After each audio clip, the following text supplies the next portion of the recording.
Once again, we welcome you to another interesting episode of Cordial Compacts TV, Nigeria's first online travel education TV, medical travel TV, and travel news TV.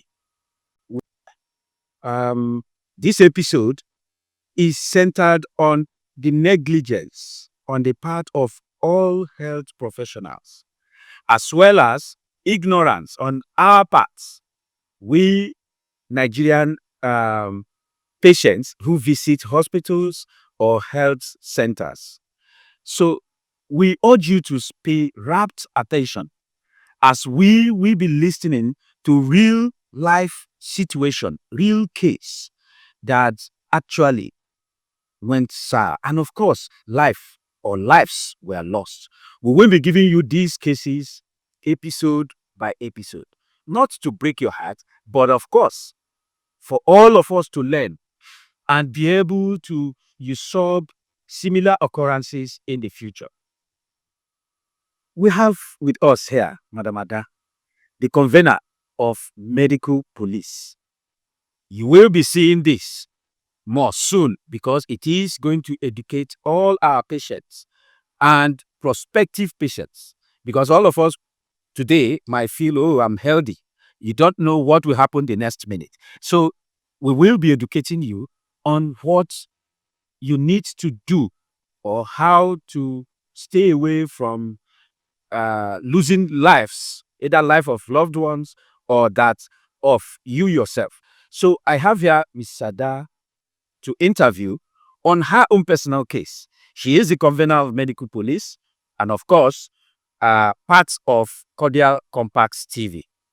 Madam Ada, you are welcome to today's episode. Thank you, Sir James. Thank you. It is our pleasure to have you on today's episode, even though you are part and parcel of this trouble. Yeah. We want to find out from you. There were cases you had that you lost two of your children, lovely children. And today you have the special opportunity, special grace from God to be able to educate others and to fight for those who do not have a voice and who either had lost loved ones or are currently in the hospital that needs this education to be able to stay alive. So I want to ask you, you mentioned to me, because I was part of your travel to India to be able to care for your daughter. And during this period, you mentioned several cases and how you've been fighting this battle. And this has given rise to our coming up to the public to see how this could be curtailed. You mentioned two cases that happened to you personally. Can you please give me the year the first one happened and the year you had the second one? In this episode, we will be dealing with the first one. So which year did you lose your child? Well, I'll start by greeting the public. Good afternoon, good morning, wherever you're watching us from. Well, I lost the first baby in 2004. Actually, the baby was about 37 weeks and the water broke. Okay. And ignorantly, I never knew that once a pregnant woman, your water breaks, that the baby's life is in danger. So the hospital that I was using... Was that your first child? No, that was my sixth child. Oh, the sixth child. Yeah. Okay. So the hospital that I was using was a primary health center. Great. So when I went there, because they normally have nurses, midwives, so the doctors just come. So immediately the midwife saw me. She gave me a referral letter to a general hospital. And the letter was written clearly. I read it. Admit and induce. So when I got to the hospital, general hospital, so many people were there. So when I got there, I waited for my turn. So when it was my turn to see the doctor, the consultant, I went in, I gave him the paper, and he read it. The first thing he told me, "Mother, go and get me gloves." My husband went and bought gloves. They gave to him. He said, "Madam, lie down." I laid down. He said, "Open up, open up." As I put in my hands, that was what he was doing. So I opened up and he dipped his hand and did like this. I said, "Madam," that was on a Friday. He said, "Madam, go home. If you don't deliver by Monday, you come back." Ignorantly. If I had known that once my water is broken, that the life of the baby is in danger, I would have gone to another hospital. I was a banker. I had it. It's not that I don't have the money. But my mother is a midwife. So my mother insists. Mothers that believe that general and teaching hospitals are better than private. So she insisted that that is where I would go. So that was how I came back that Friday. On Saturday, I was feeling somehow. I said, let me go and do scan and be sure. Because the baby's movement wasn't very active again. Yes. So on my way to go for the scan, something happened. I don't know. They said there were riots somewhere, and I came back home. Only for me to sit down in my sitting room. Not up to 20 minutes, I came back. When I sat down, I had a fall. I had something within. I said, I hope this baby hasn't fallen. I touched my tummy to move so that normally when you touch your tummy, your baby will move like this. Yes. So I noticed that I touched my tummy. I couldn't feel anything. But I kept praying ignorantly. That's why I keep mentioning this ignorantly. I kept praying like that very Saturday night to Sunday morning. I was sleeping. I know that in the night when I want to turn, I will have a terrible sharp pain. Then I never knew what it meant too. It was after I lost the baby that I knew that because the baby is dead. So when I turn, he can't turn back. So I feel the pain. As God will have it, early that morning, that was on a Sunday morning, labor started. I went back to the house. When I got there, the nurses, yes, they welcomed me first. Took me to the ward where pregnant women stay. So by the time they checked me, one checked me and looked at me and went and whispered to his colleagues Then another came and checked again. And they started behaving funny. And I was watching them. So when the third one came and checked me, I said, please, what's going on? Yeah. Yes. I asked them, what's going on? Is the baby dead? Because I heard them say, no, fetus, I don't know the language they use that. What it meant was that they weren't hearing the baby's heartbeat. No fetus head, baby head. So because the labor, and as a pregnant woman, and you already feel the baby is dead, I felt, why should I also be taking this labor pain? I called one of them and said, Mother, if the baby is dead, is there another thing you can do for me?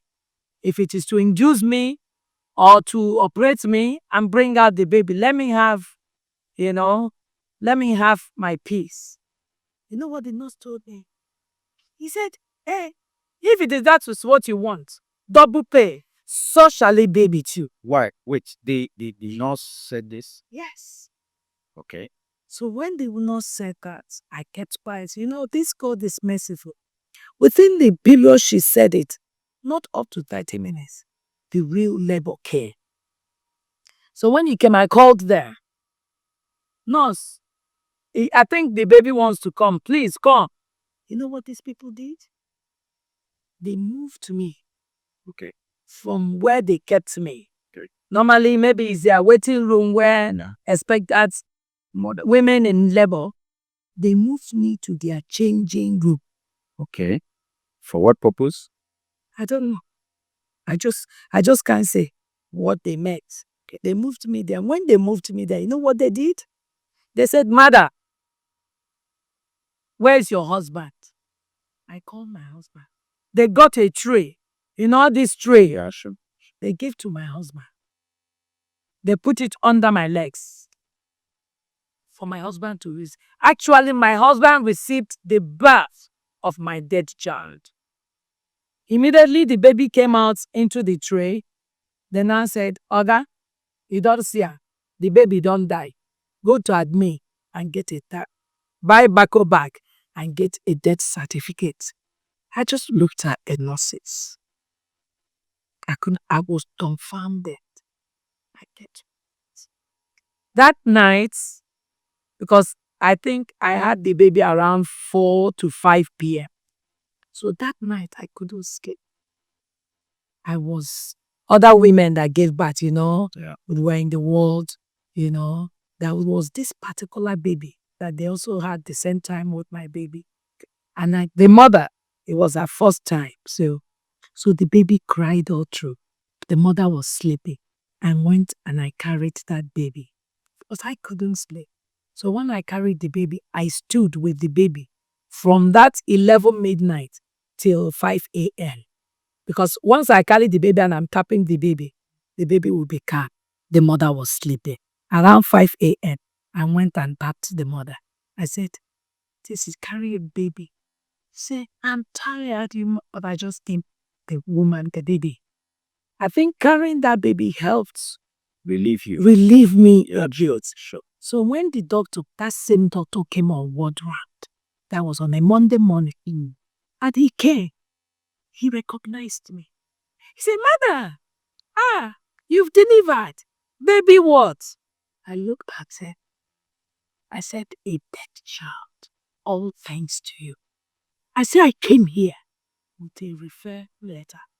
Admit and induce. You set me home. Now the baby is dead. He came. He held me. Said, please forgive me. I said, please discharge me. I want to go. Because being in the presence of all those mothers with their baby. Will give you trauma. Will give you trauma. That was how he discharged me. And I left. And let me ask you, that day he checked you, that day you came, like 3 days before this incident, is it that you didn't tell him that the water broke already? Or did he not see that water already broke? You know what he tried to explain to me? Yes. That he is the only consultant, that he is under pressure, that he wasn't thinking, that he was too tired. The letter was very explicit. Baby, sometimes broken, baby in danger, admit and induce. And if they had induced me, the baby will come out alive within highest 1 hour or 2 hours. I will deliver that baby. Sure. It won't take long because it's induced. So do you know why I want to share this there for mothers? Ignorance will cause you a lot of pain. Exactly. So why I decided to form this medical police is to try and educate. You don't need to go to school. When everybody starts sharing, they say experience is the best teacher. Yeah. When everybody starts sharing their experiences, the ones that didn't go to school, we know better. And information is power. Yeah. If I knew better, I would have challenged that doctor. I would have told him that I will not leave. I have to stay. And this is what was stated in the referral letter. But I didn't know. So I thank you for making up this channel, because I know it will go a long way. Okay, thank you, our viewers. And we know that you must have learned one or two things from this personal experience. I am dumbfounded myself, because this happened what year? 2004. 2004. Between 2004 to date, you, our viewers, would have known how many years it is now, and how many more children would have died since then within Nigeria and Africa. Why is this so? Because of a lot more negligence that must have been seen, and no accountability. Nobody is holding our doctors to ransom or to account. Now, we agree that many of them are under pressure. We have currently we have one doctor to over 1,000 patients. But then it wasn't so. Then it wasn't so. Now you can imagine how many more children or how many more adults we would be losing, or we would have lost since then, and we will be losing as we go. So there is need for proper education, and this is what Cordial Compact TV, CCTV, will be doing. So we want you to stay tuned. We want you to stay connected so that you do not miss any of the episode. In our next episode, we will be looking at the next child that she lost. 2006. This one was in 2004. We will be looking at the one that happened in 2006, which is 2 years later. So you can see the time lapse. It's not even long. So you can also experience this. We do not pray for this for anyone, but from other people's experiences, we can learn and sit up and keep our children alive, keep ourselves alive, keep our loved ones alive. And this is the commitment of Cordial Compact TV and, of course, Hope Alive Initiative. We will be putting on our screen the numbers to contact if you have cases like this, or even worse or less, because we do not want our people to keep dying. We don't care whether we have few doctors in Nigeria. If they are not prepared to serve, they should not serve at all. By the time our patients know that there are no doctors, then we know that there are no doctors. Not when you trust that a doctor should do X, Y, Z. And then pay for it. And you pay It's not for it. free. And you pay for it. Now in Nigeria, we pay for our debts. So, our viewers, we want you to stay tuned to the next episode. Once again, my name is James Sampson for Cordial Compact TV. And with me, Adam Walema.